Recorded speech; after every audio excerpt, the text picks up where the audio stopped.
Assalamualaikum warahmatullahi wabarakatuh. Selamat pagi. Perkenalkan, nama saya Muhammad Sani Ferdian, NIM 3419076. Saya dari Prodi Komunikasi dan Penyiaran Islam.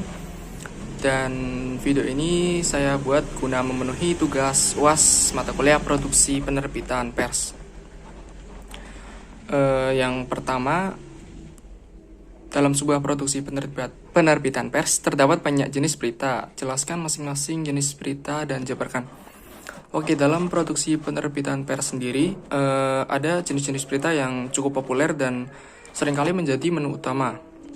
Yang pertama itu ada straight news atau berita langsung, yaitu laporan peristiwa yang ditulis dengan padat, singkat, lugas, dan apa adanya, memaparkan peristiwa yang terjadi dalam kondisi apa adanya, tanpa ditambah dengan penjelasan apalagi interpretasi. Berita jenis ini dibagi menjadi dua, yaitu ada hard news dan soft news. Hard news sendiri merupakan berita keras atau hangat, dan soft news yang berarti berita lembut atau ringan. Kemudian yang kedua ada opinion news atau berita opini. Berita opini sendiri adalah berita tentang pernyataan, pendapat, ataupun gagasan seseorang. Umumnya pendapat para ahli, sarjana, pejabat, atau cendekiawan tentang suatu peristiwa atau kejadian tertentu. Yang ketiga ada interpretative news atau berita interpretatif, yaitu berita yang dikembangkan dengan penilaian atau komentar narasumber maupun wartawan yang kompeten atas berita yang muncul sebelumnya, sehingga merupakan gabungan antara fakta dan juga interpretasi. Yang keempat ada depth news atau berita mendalam, yaitu berita yang berupa pengembangan dari berita yang sudah muncul sebelumnya, disertai dengan pendalaman berbagai hal yang terdapat di bawah suatu permukaan. Berawal dari sebuah berita yang belum selesai pengungkapannya dan bisa dilanjutkan kembali. Hal ini biasanya disebut dengan follow-up system. Pendalamannya sendiri dilakukan dengan menggali informasi tambahan dari berita terkait ataupun narasumber. Kemudian yang selanjutnya ada explanatory news atau berita penjelasan, merupakan berita yang bersifat menguraikan dan menjelaskan suatu peristiwa secara lengkap dan penuh data. Fakta yang diperoleh diterangkan secara rinci disertai dengan beberapa pendapat atau argumentasi dari penulisnya.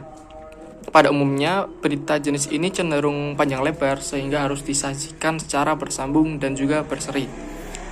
Kemudian ada investigative news atau berita penyelidikan. Berita penyelidikan ini merupakan berita yang didapat dan dikembangkan berdasarkan penyelidikan atau penelitian dari berbagai sumber. Wartawan bisa menggali informasi dari berbagai pihak, bahkan melakukan penyelidikan langsung ke lapangan, bermula dari data mentah atau berita singkat. Kemudian juga selain berita-berita populer tadi, dalam pers juga ada jenis berita lain yang cukup dikenal, seperti spot news atau berita singkat, kemudian berita basi atau berita yang sudah tidak aktual lagi. Ada libel atau berita bohong, berita foto atau laporan peristiwa yang ditampilkan dalam bentuk foto lepas. Lalu ada news flash atau berita kilat, dan ada opening news atau berita pembuka yang ditempatkan di bagian paling atas atau paling awal dalam surat kabar, semacam headline atau berita utama. Yang selanjutnya nomor 2, di tengah disrupsi perkembangan pers, lahirlah media online. Bagaimana teknis dan syarat pendirian pers online?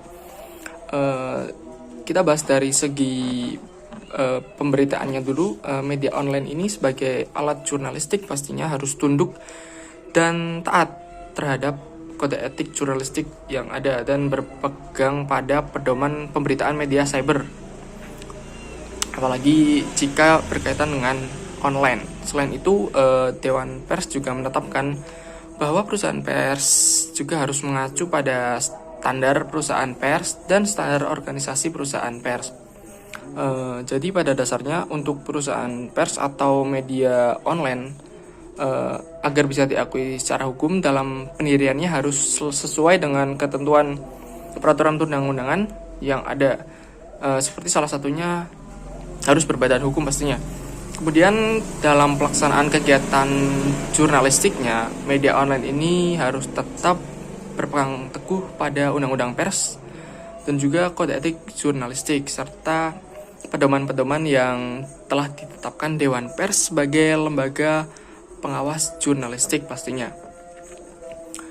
Kemudian yang selanjutnya nomor 3, setiap lembaga pers dipastikan terdapat rubrikasi program maupun konten. Menurut Anda bagaimana merancang rubrikasi program atau konten yang baik?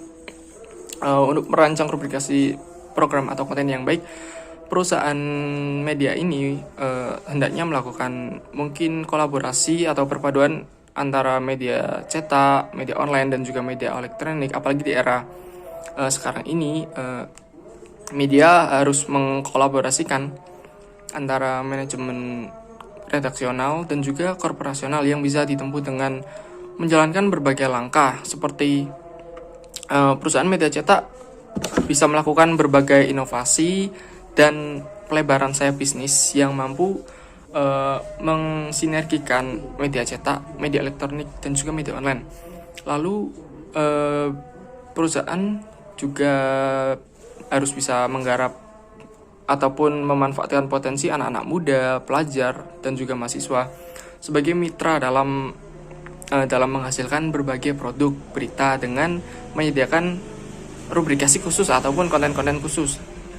Dan yang selanjutnya, perusahaan media harus melakukan berbagai pembenahan, baik itu secara eksternal maupun internal, dengan mensinergikan antara kebijakan manajemen redaksional dan kebijakan manajemen korporasional.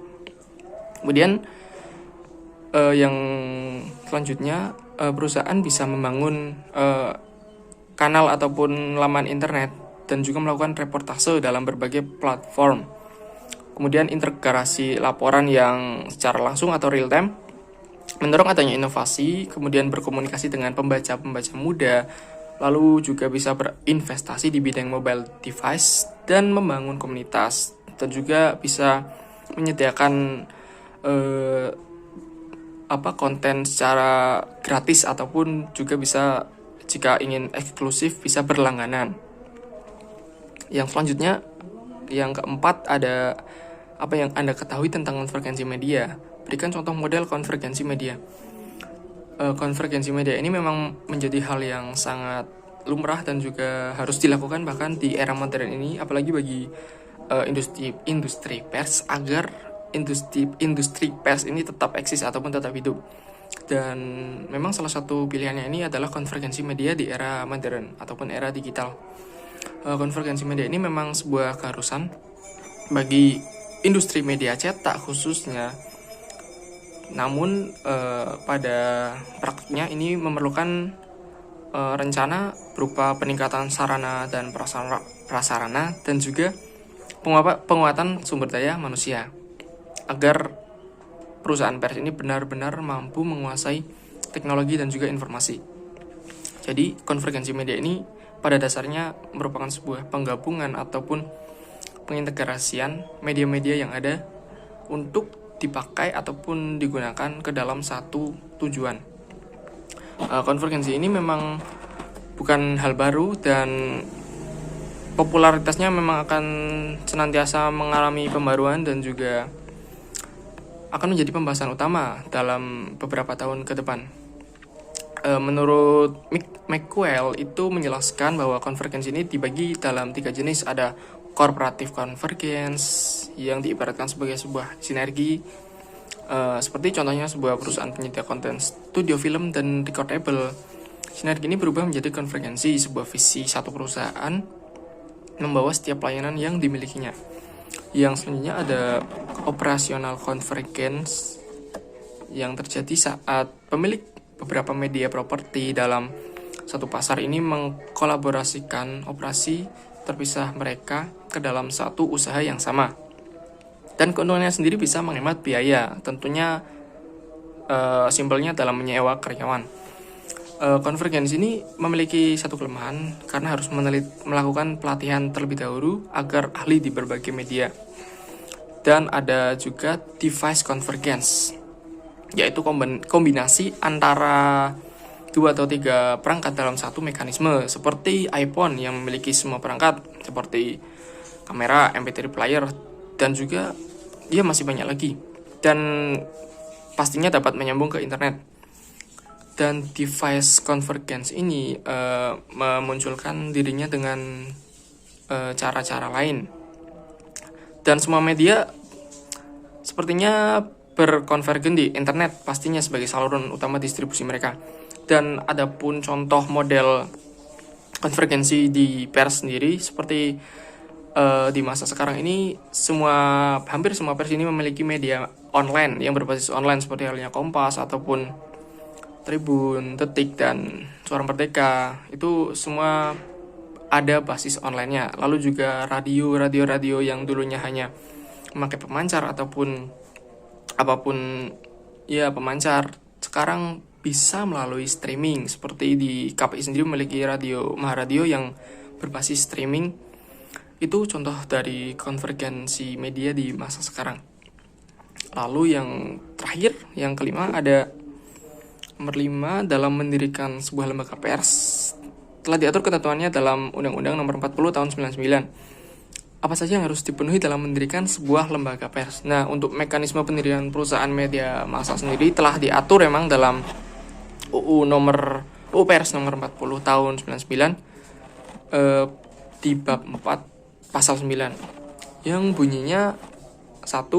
Setiap warga negara Indonesia dan negara berhak mendirikan perusahaan pers. 2. Setiap perusahaan pers harus berbentuk badan hukum.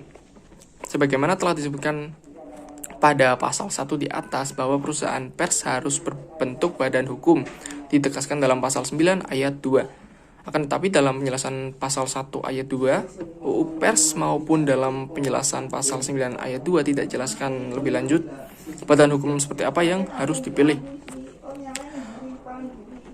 Kemudian juga berbadan hukum tadi kemudian memiliki sekretariat, struktur dan juga struktur organisasi. Yang pertama kita bahas mengenai badan hukumnya terlebih dahulu. Badan hukum di Indonesia sendiri ada berbagai macam ya, seperti ada PT atau perseroan terbatas, koperasi, juga yayasan. Dan ya seperti yang sudah saya katakan tadi bahwa belum terdapat ketentuan secara spesifik yang menentukan apa badan hukum yang harus dibentuk dalam sebuah perusahaan pers. Yang kedua, memiliki sekretariat. Perusahaan media ini harus memiliki sekretariat seperti yang sudah tertuang dalam standar perusahaan pers, tepatnya pada poin ke-14, yaitu perusahaan pers wajib mengumumkan nama, alamat, dan juga penanggung jawab secara terbuka melalui media yang bersangkutan. Khusus untuk media cetak ditambah dengan alamat percetakan dan juga nama. Hal ini dimaksudkan sebagai wujud pertanggungjawaban atas karya jurnalistik yang diterbitkan ataupun disiarkan terhadap masyarakat. Dan yang terakhir ini memiliki struktur organisasi. Dalam perusahaan pers ini struktur organisasi ini memiliki integritas dan kredibilitas serta anggota yang profesional pasti sangat dibutuhkan dan juga perlu dikembangkan, karena dalam organisasi perusahaan pers ini memperoleh mandat untuk memelihara, mendukung, dan menjaga kemerdekaan pers yang profesional sesuai dengan UUD tahun 45 pasal 28C dan juga F serta UU nomor 40 tahun 99 tentang pers pastinya. Dan kiranya itu saja yang bisa saya sampaikan. Kurang lebihnya mohon maaf. Selamat pagi. Wassalamualaikum warahmatullahi wabarakatuh.